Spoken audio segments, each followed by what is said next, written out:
जय श्री श्याम। श्याम भक्तों, बाबा श्याम जी की महिमा जितनी कही जाए उतना ही कम है। जो भी मनुष्य श्याम नाम को निस्वार्थ भाव से जपता है तब उसके मन में प्रभु के अलावा कुछ और पाने की चाहत नहीं होती है। आप सभी जानते हो कि इस कलयुग में बिना स्वार्थ के तो लोग प्रभु को भी नहीं पूजते हैं। जब तक अच्छा चलता रहता है तब तक मनुष्य भोगों में लगा रहता है। वो हर समय यही बोलता है कि ये मैंने किया है, ये मैंने कमाया है, ये सब मेरा है, मेरी दौलत, मेरा रुपया, मेरा पैसा, बस मेरा ही मेरा करता रहता है। उसे मैं के अलावा और कुछ नहीं दिखाई देता है। और जब 5% भी परेशानी आ जाए तो मनुष्य का दूसरा रूप देखने को मिल जाता है और बोलता है कि हे भगवान, हे प्रभु, तूने ये क्या कर दिया, तू बहुत बुरा है, और प्रभु को ही कोसने लग जाता है। हर एक की बात है, जब जीवन में अच्छा चलता है तब मनुष्य प्रभु को याद भी नहीं करता है, और जब कुछ बुरा होता है तब सब कुछ प्रभु के ऊपर डाल देता है। तब ऐसा नहीं है, अच्छा या बुरा हमारे पूर्व जन्मों के पाप कर्मों पर ही निर्भर करता है। अगर हमने पूर्व कर्मों में अपने पाप कर्म कमाए हैं तो हमें दुख मिलेगा, और अगर हमने अच्छे कर्म किए हैं तो हमें सुख मिलेगा। हम देखते हैं कि जब मनुष्य को दुख आता है तब मनुष्य मंदिर में इधर उधर भटकता है। जब उसे सुख होता है तब वो अपने यार दोस्तों के साथ पार्टी शराब पीता है, पब में जाना, बियर बार में जाना, अपने दोस्तों के साथ ऐश प्रस्ती करना। तब उसे प्रभु से कोई लेना देना नहीं होता। ये तो सब जानते हैं कि जो इस ग्रह पे आया है उसे एक ना एक दिन तो जाना ही है। अब मनुष्य यहाँ की चिंता क्यों करता है? प्रभु की शरण में निस्वार्थ भाव से जाकर तो देखो, तब प्रभु आपके जीवन में आनंद भर देगा।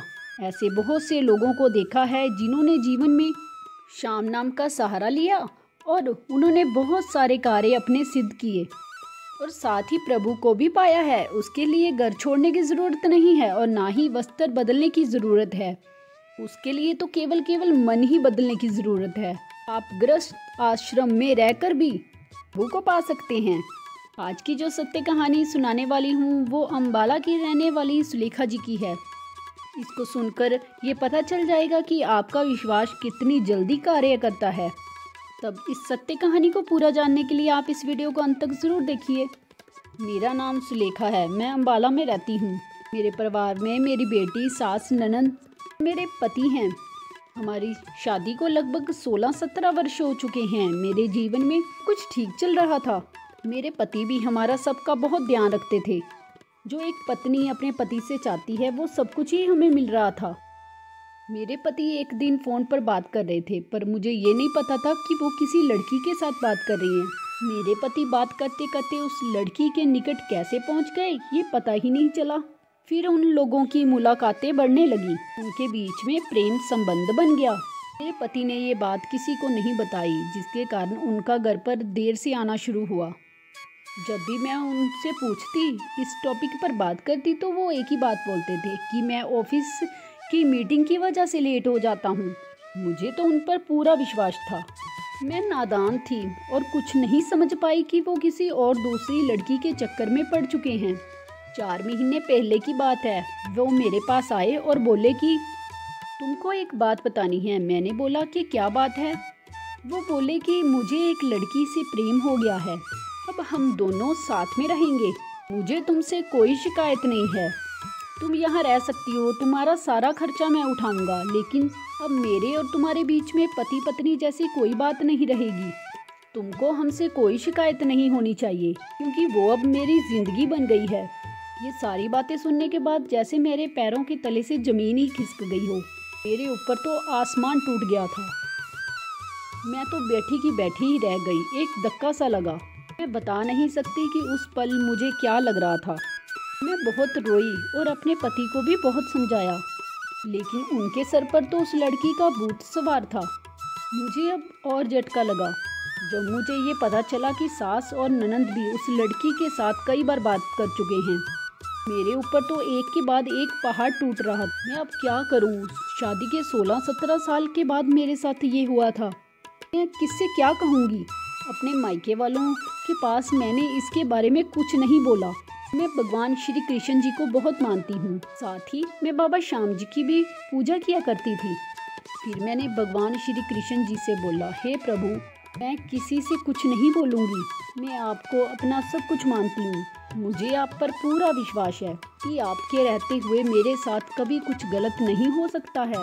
जब घर में कोई नहीं होता था तब मैं अपने घर के मंदिर में जाकर बहुत देर तक रोती रहती थी कि मेरा क्या दोष है। हे प्रभु, कि मेरा मार्गदर्शन करें, वरना मेरा क्या होगा और मैं कर भी क्या सकती थी। मेरा तो घर संसार पूरी तरह से ही उजड़ गया था। केवल और केवल खाटू वाले का ही सहारा बचा था अपने पति को वापस पाने के लिए। मैं कई पंडितों ज्योतिषियों के पास गई, सब कुछ किया। मेरा समय और पैसा दोनों ही बहुत बर्बाद हुआ। एक दिन मैं फ़ोन पर यूट्यूब चला रही थी। हमेशा मन में यही रहता था कि बाबा श्याम मुझे कोई रास्ता दिखा दें। फिर मेरे सामने यूट्यूब पर श्याम नाम के जप की महिमा का एक वीडियो आया। फिर मैंने वो वीडियो देखा। फिर मैंने और भी सत्य कहानी वाली वीडियो को देखा। तब मेरी थोड़ी सी उम्मीद जागी। फिर मुझे लगा कि बाबा श्याम मुझे कोई संकेत देना चाहते हैं। वीडियो में सुना था कि हमारे जीवन में जो भी दुख आता है वो हमारे पाप कर्मों के कारण ही आता है। इससे कोई नहीं बचा, चाहे वो राजा हो चाहे रंक। हर मनुष्य को अपनी करनी का परिणाम भोगना पड़ता है। अगर इससे बचना है तब केवल और केवल निरंतर प्रभु के नाम का जप करना है। बस यही एकमात्र उपाय है जो इस कलयुग में आपके पाप कर्मों का नाश कर सकता है। इसके बाद मैंने श्याम नाम का जप करना शुरू कर दिया। तब मुझे विश्वास हो गया कि बाबा श्याम ने ही मुझे मार्ग दिखाया है। मुझे इसका फल भी जल्दी ही मिल जाएगा। नाम जप मेरा चलता ही रहता था। मेरे ऊपर बाबा श्याम की कृपा होनी शुरू हो गई। 2 बार मुझे बाबा श्याम कहानी को सुनकर आपको भी बाबा श्याम पर विश्वास हो जाएगा। के भी दर्शन आप इस सत्य कहानी को पूरा जानने के लिए इस वीडियो को अंत तक जरूर देखें। शगुन जी ने बताया कि नाम जप की महिमा अपरंपार है। नाम जप कर व्यक्ति अपने जीवन में सब कुछ अच्छा ही महसूस करता है। ने भी खाटू वाले के नाम का सहारा ले लिया, उसको अपने जीवन में और कुछ करने की जरूरत नहीं है।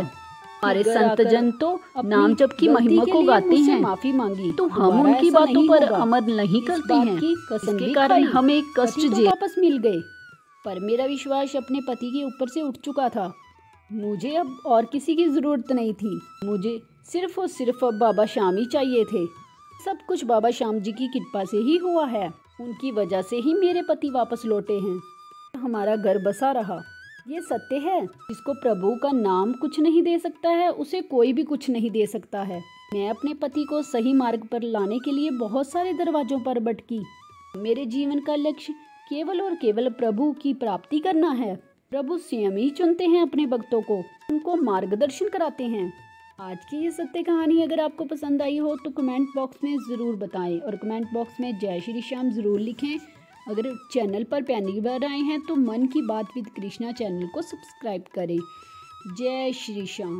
ओम श्री श्याम देवाय नमः।